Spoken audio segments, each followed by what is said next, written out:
If there is one thing you ever want to do as a fan, if there is ever something special you want to do as a fan, it is never leave a game too early. Never leave a game before a game ends. Never leave a game before, the final whistle, because a lot of magic can still happen. I'm going to be starting today's episode, of course, with Manchester United, amazing performance, versus Lyon. They eventually qualified, gave amazing performance on that night. Wonderful performance from Casemiro. As a matter of fact, wonderful performance from all of them. Mino, Maguire, Lenny Yoro, all of them played to the bone that day. They played for the shirts that day. I'm going to be playing a video right now. This is actually a video of the fans of Manchester United who, left the stadium too early, and we're going to be starting the conversation from there.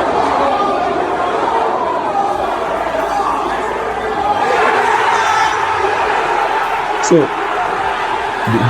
this was, of course, when the goals were coming in. So why are we having today's episode?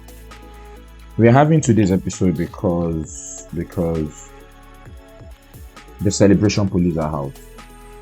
The celebration police who likes to pick on, the way you celebrate, the kind of celebration you should be doing, why you do not have the right to celebrate this way, why it is only when you win a title that you can celebrate in a type of way. And I'm going to be looking at this tweet, of course, by Sky Sports Kate, which, as at this moment has been deleted on Twitter, says, am I missing something of Manchester United? Am I missing something, or Manchester United won the trophy? Players, fans, and commentators appear to be in tears. Incredible comeback, but ridiculous they allowed it to get to that stage. And by the way, this is on the back of the Arsenal win. Arsenal has an amazing performance over there in Spain.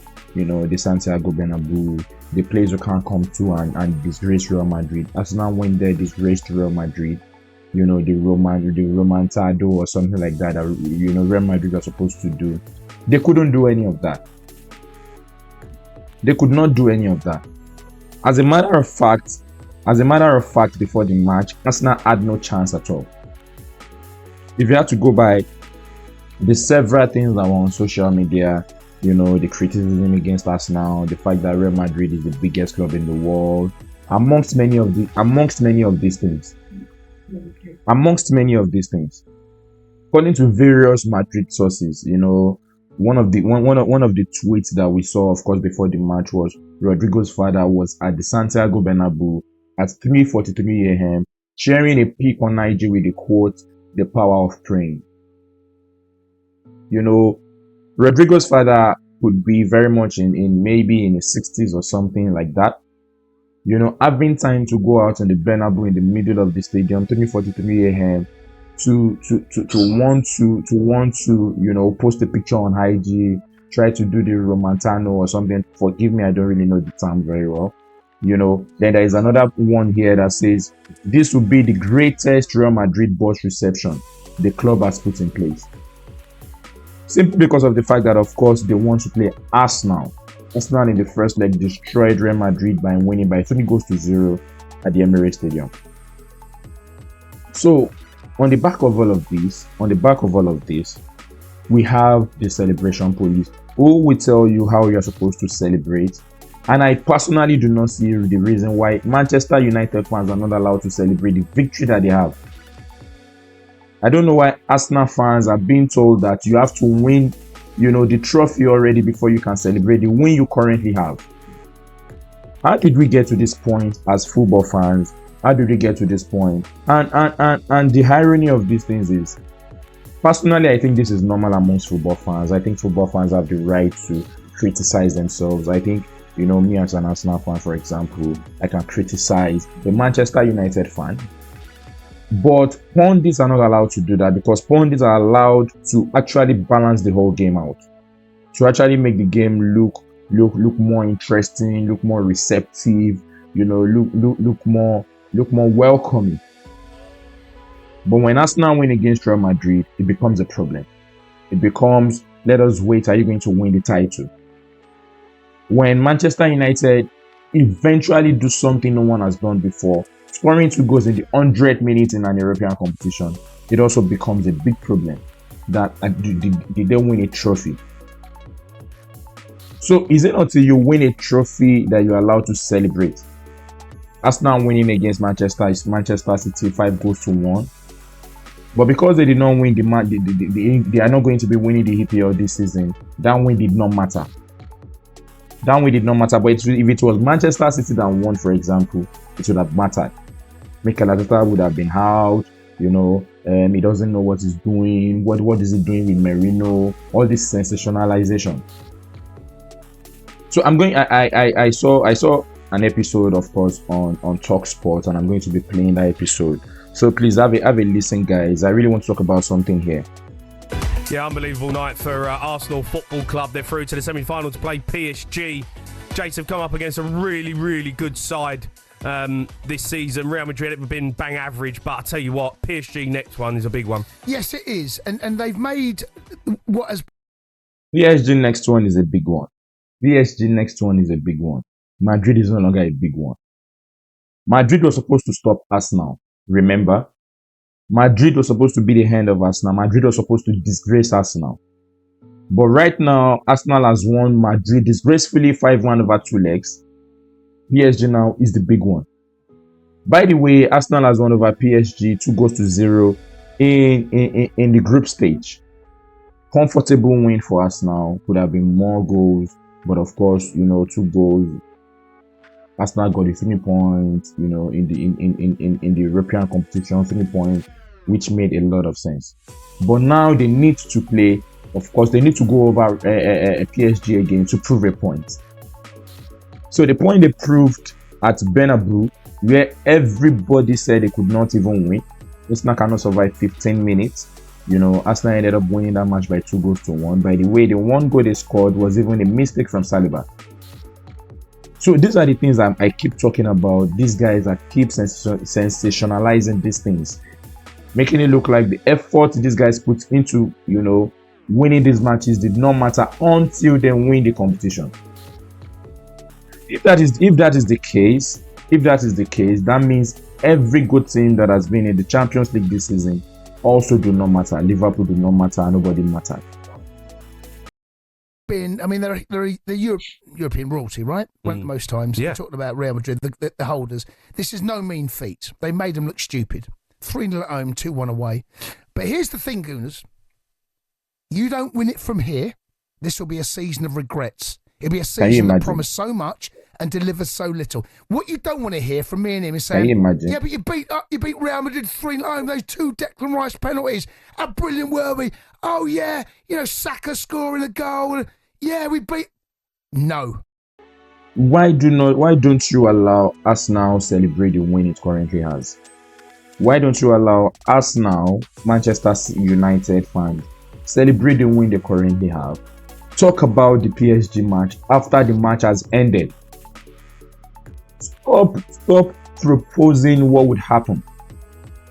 I can tell you for free that if Arsenal end up winning against PSG in both legs again, these guys are going to tell you, whoever Arsenal will be facing, either PSG, either Inter Milan or Barcelona, these guys are going to tell you again that Arsenal do not have the right to celebrate a final.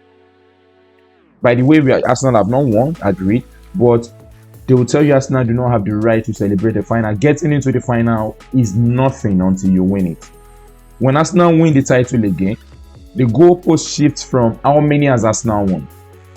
It shifts to how can Mikel Arteta be a manager for Arsenal for so long and he has only won 1 Champions League title.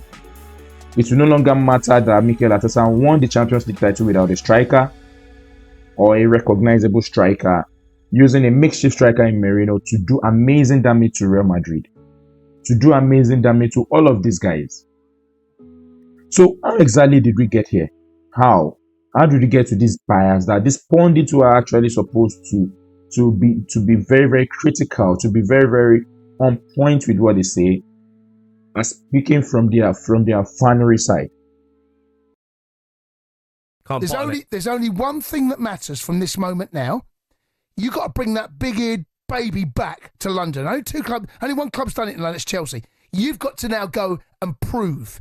And I think they've got a great chance. By the way, Jesse Pundit is a Chelsea fan.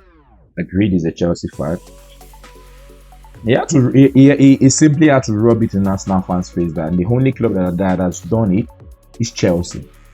Chelsea won the Champions League twice, 2012 and 2021. Very, very good performance. Carragher, who is now an Arsenal player, scored in the 2021 final against Real Madrid. So what exactly is happening? How exactly did we get to this point? Is Arsenal not going to play PSG first before they get to the final? So why exactly are you waiting before Arsenal play PSG and you're already very critical of what they have done on the back of winning against the biggest team in Europe? In fact, on the back of disgracing the biggest team in Europe. So these are the things that I, as a sports content creator, I do not really want to hear about. I don't want to hear these guys talk from the biased point of view. I don't want to hear these guys say things that they are not supposed to be saying. I think these things are silly of them. I think when Manchester United has done something good, you praise them. When Liverpool has done something good, you praise them. And on the other hand, more importantly, when Arsenal has done something good, you stop criticizing everything that they do. You stop criticizing everything that they do. Obviously where they are. But you know what? Don't let me sit here one day and be mocking Arsenal for ballsing this up. You've got two. So how do you bottle something up when you're in the semi-final? How exactly do you bottle it up? How exactly do you bottle up a semi-final?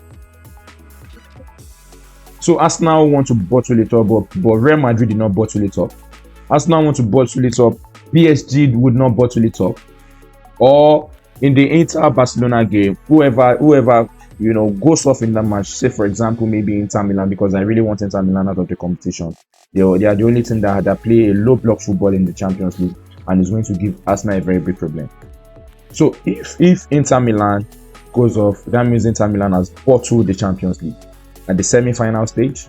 Really, this is clownery at its thickest level. So guys, please, I really need your comments. I want to hear from you. What exactly do you think about what I'm saying? What do you think about this whole bias? Because Manchester United fans are just feeling the heat now. These are the things we have always been talking about Arsenal. That these critics are not using their senses. They are not being critical in the right way that they should. They just say things for the clicks and for the views. So guys, this is actually the video for today. I don't want the video to be too long. I just really wanted to talk about this. I just really wanted to, point these things out so that, I can hear from you, I can hear your discussion, and also open your eyes to these biases that we have. Instead of these guys to be celebrating Manchester United, from coming back, to win a match that they could have lost 2-0 down.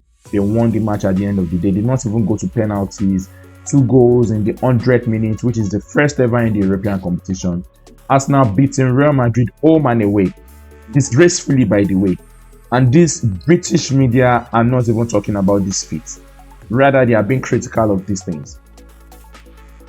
By the way, Tottenham is even also in the competition and could very, very well also be in the final. You cannot rule them out at this point in time. So guys, I really want to hear from you. Also, please drop a like for my video, and more importantly, subscribe to my channel. I'm going to see you in the next one, guys.